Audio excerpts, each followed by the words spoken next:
welcome back to Foodinati UK, and this week we've got a treat for you. It's the one-man industrial machine who's joined to make a two-man industrial machine with Doug from Ecstatic Vision. Author and Punisher's on the show this week, and he's going to be talking us through all you want to know about his incredible live performance. So keep it locked.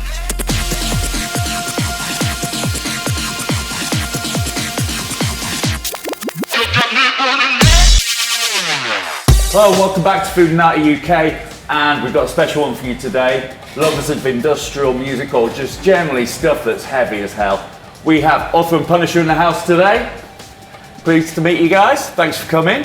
So how long you been on tour now, this tour? We flew in on Tuesday, so this is the third show. And how's it going so far? Is it good? Yeah, places are nice, good, small, packed venues, so that's the way we like it. Nice sweat boxes. Yeah, the UK is nice because you guys don't skimp on the sound systems, the DB limits. Yeah, that's nice, it's nice. Yeah, now for those who aren't aware, Author and Punisher, you're an engineer, aren't you? And you create your own interfaces and hardware that you use. Am I right in saying you don't actually work to any sort of MIDI clock at all when you're on stage? You are the MIDI clock. Well, that used to be the way it was. Right. And then when I started programming like lights and things like that. Oh, so that's all comes into it too. Yeah, you know, when you're like DIY, you know, we don't have the budget to like bring all the huge crew, you know? Yeah. So it's kind of out of necessity to program the lights.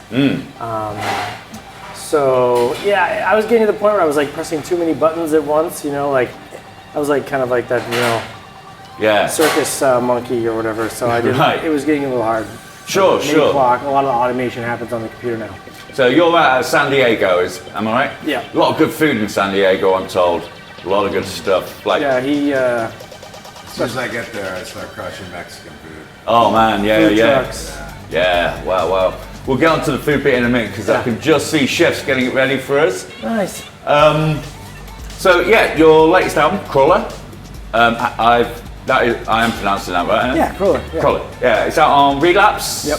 One of my favourite labels. Fantastic label. I can't think of a dud record on that label at all. Come to think of it, I've noticed a lot of death metal bands seem to be fans of your sound. It's crushing. It's like it is about as heavy as it gets. I always say, like, people say, "Oh, how heavy are these guitars?" I'm like, electronics, we can do it heavier. I saw a band called Fuck Buttons once. That was the loudest band I've ever seen. I've seen Motorhead and Slayer, and the Bug. If you see the Bug live. Oh, the Bug, super bass. Super bass. Yeah. Drum and bass and like dubstep and that kind of stuff like that. Yeah, that's the heaviest. Yeah. I think personally. Well, I come from that background. I'm a music producer myself. Oh, nice. I'm 601. We do like jungly breakbeat stuff. Sort of heavy end of it. I'm now remixing a couple of metal bands as well. So I'm sort of encroaching on your area a little bit. Yeah. More the merrier. I'm a big fan of the band that you've got there, Health. I've been listening to their stuff non-stop. I'm a bit late to the party on that one, like, because I know you've toured with them, haven't you? We just did, yeah. Yeah. Fantastic. Like really, really great acts. And if you're digging what you see there, please subscribe. It really helps us out. Just hit that button, hit that bell. You know what to do. And by the power of television, look at that. We've got some food just arrived. So what we have here, we have some habanero hell sauces here. And we've got the jerk punks here, and we've got some ones clear here because we have our own sauce here, the Foodinati with Chilli of the Valley. So that's for you to take on the tour bus. Oh, sick. You can take that away. So you we'll taste that now, see if you like it. Also, I'll open that one up for you.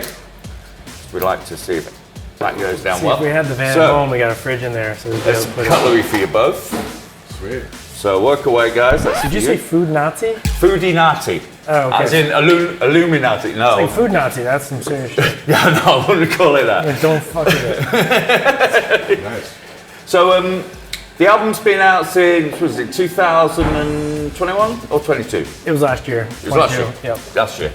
So have you set plans in motion for future stuff? I know you're a touring guitarist now, aren't you? Yeah. So that's a new element. Yeah, we're gonna work on some stuff. Like I think now with the guitar being a little bit more established, we're gonna start messing with some riffs. Cool. So Cool, excellent. No, that'll be really interesting, man. I mean, it's. I didn't think it was gonna blend as well, and then now I think it's not carrying the whole heaviness, but it adds some texture.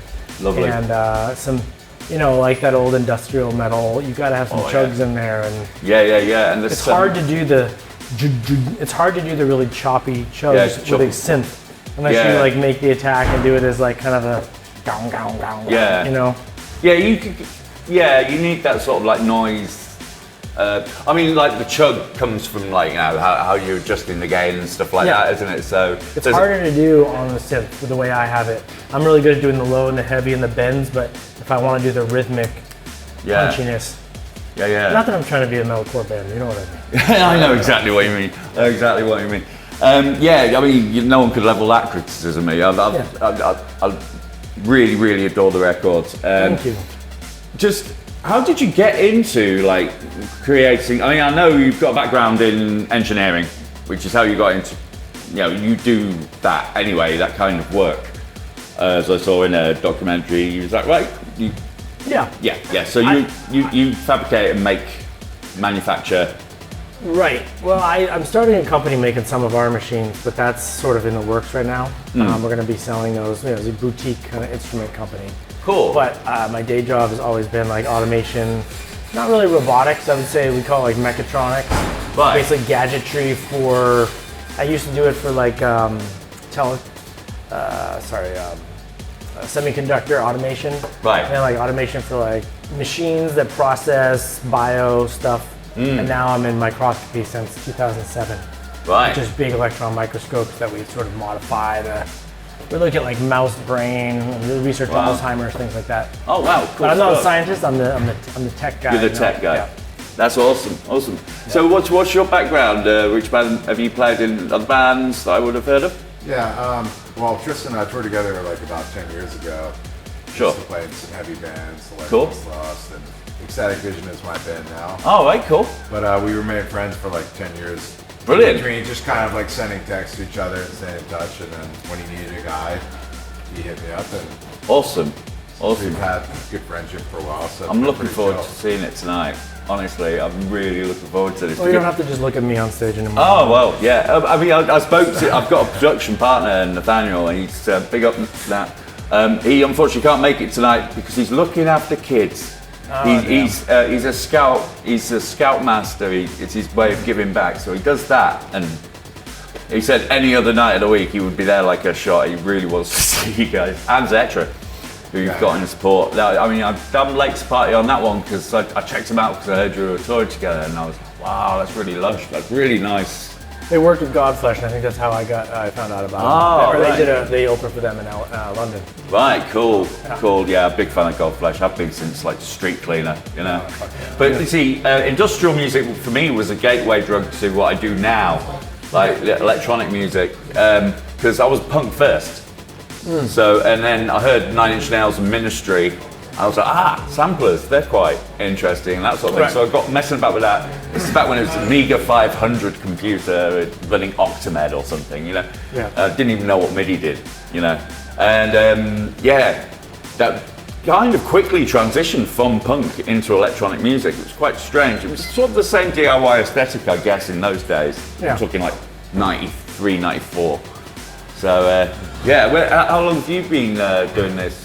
Drum machine band. I remember I bought an SR16. Wow.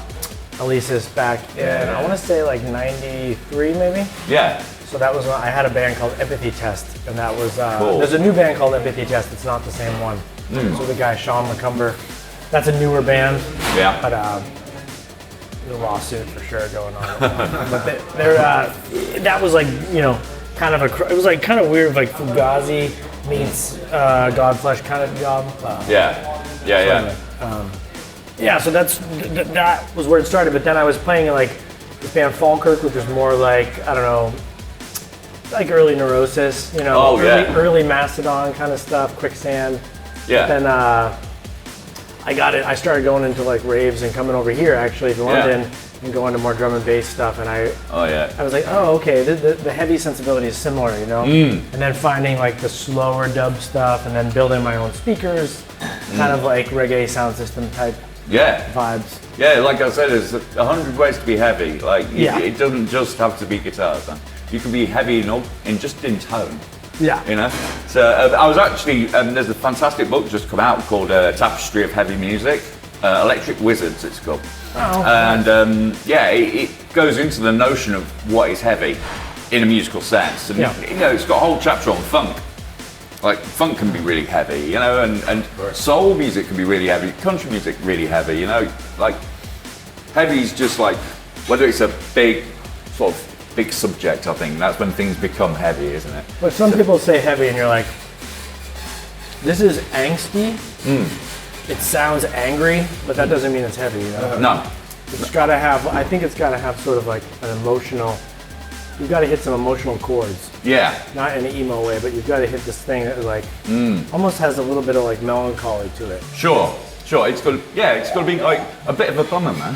Because Health has some really heavy parts, but like there's no screaming on anything. You know? Jake's voice is very. I really like that when you've got like a really heavy background and then a really sort of nice, angelic almost vocal that glides over the top. That's a counterpoint to the harshness. Childlike. Jake's exactly. got more of a childlike voice. Yeah, I thought it was a girl for a while. I just want him to hear that. I did think it was a girl on first listens when I didn't know anything about the band, but I read more into it. Yeah, fantastic band. Like really, really good and really fresh. Yeah. There's a few acts around at the moment that I would describe as heavy, like Backwash is one of them. And that's coming from a hip hop angle, but still messing around with the like black metal ideas and stuff like that that's seeping in. And I think these days with the sort of like the TikTok mentality, and people are exposed to so many different genres and so many different things that everything's a melting pot at the moment. There's a lot of experimentation going on. Brilliant. I'm all for it. Me too. Absolutely all for it. Right.